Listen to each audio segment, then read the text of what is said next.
Welcome back to the channel, everybody. Today we're at a really cool location. We're right outside Mount Rainier National Park at Treehouse Mount Rainier. Appropriate name for this place. This is one of the best tree houses I've been to.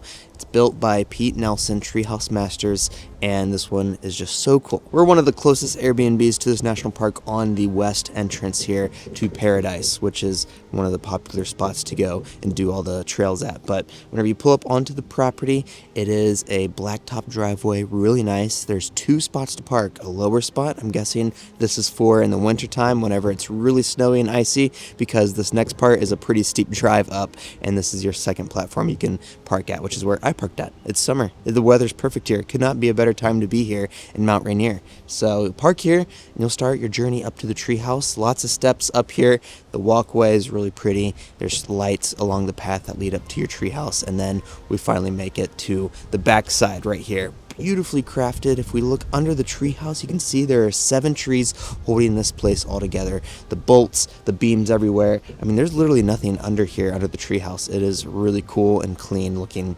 And then this front side is where our front door is at. There's wood beams, there's cedar shingles, there's cedar, board and batten. The texture of the exterior of this treehouse is really good. So I like it a lot. Tucked in the trees, not a neighbor in sight. Guys, I haven't heard a single thing. I was here for 2 nights, which is rare. I haven't heard a single thing here except nature.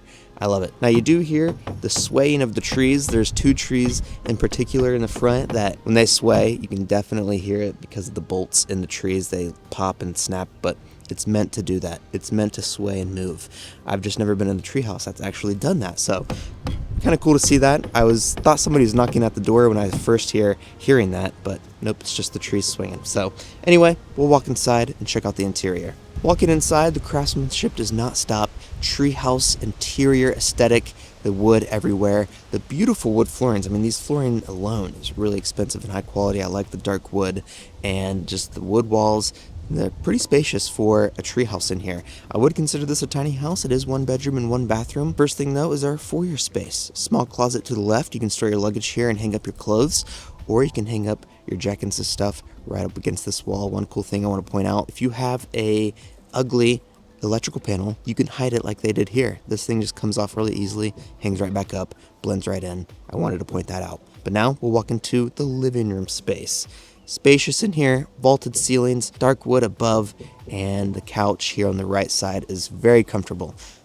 Couches can sometimes be really bad at Airbnbs. This one is great. I wanted to sit here the whole time I was inside, and it faces your TV, which is appropriately sized, appropriate height for the couch. That's always something people like to point out. And there's a subreddit called TV's Too High, and I see a lot of the content I post gets put onto that subreddit, TV's Too High from the couch, because you have to look up. Well, this one's not going to make it. This one's perfect, so can't complain about that. The windows in here are great, and then walking around, we make it to your kitchen space. There's a dining table here on the right side, 2 chairs, really cool wooden dining table, fits with the theme, and then the kitchen space. There's abundant space in here. The walnut countertops are my favorite. It is beautiful. There's the sink. You have an induction cooktop here with the range hood, floating shelves up here. There's coffee supplies. They leave creamer for you, which is just thank you so much for leaving all of the coffee supplies that you need. And then below we have the microwave built into the cabinets, and then a full-size refrigerator up on this wall here and some storage above it. Can't complain at all about this kitchen. It looks great and very functional. So we'll walk through this, and then this door off the kitchen is your bathroom space. This bathroom has everything you need as well. Full tiled shower, glass windows, your toilet here on the right side, and your vanity here on the left, and there's closet space next to the vanity. Extra towels, you can put your stuff in here in the bathroom, and the aesthetic just doesn't stop in the bathroom. They did an excellent job in here if you ask me. So we'll walk out of that now, and the last space in here is your bedroom. This bedroom is really comfy. The bed, I will say, is comfortable. It's not the rock hard bed people buy off Amazon for their Airbnbs. I don't know what it was. I liked it. I slept great. They have tons of pillows here and blankets. There's an AC unit in here specifically for your bedroom, and there's one in the living room. So this tiny space has 2 AC units. It's amazing. Windows all around. You can close them with your curtains, of course, and there's lights on both sides with nightstands. Just overall, very functional bedroom, and that is everything here at the treehouse at Mount Rainier. One of the best spots from what I can see looking up on Airbnb if you're wanting to come here at Mount Rainier, because we're very close to the park. This place is luxurious and comfortable, especially if you're just a couple coming here, 2 people. This is great. And that leads us to Mount Rainier. Now, if you've never been, this is one of the most popular national parks in the United States. I did a couple hikes here. You can cross the riverbeds, do some hikes, see some waterfalls, walk through the magical forests, untouched for over 100 years.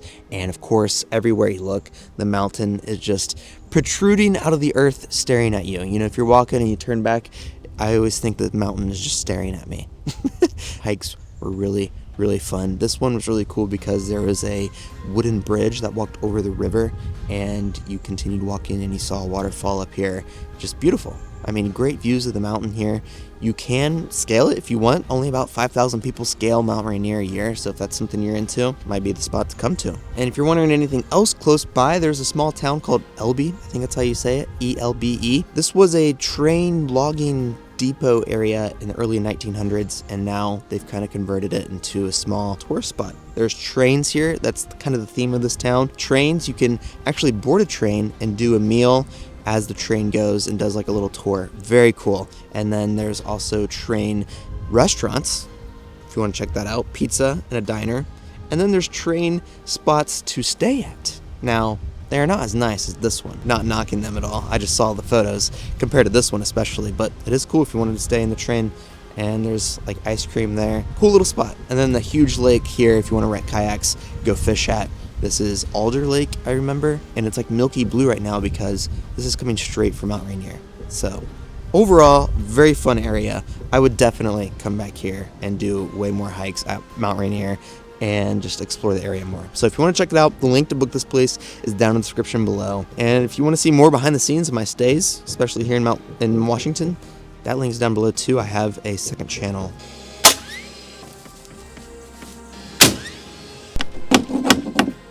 Anyway, guys, thank you for watching this video. I'll see you in the next one.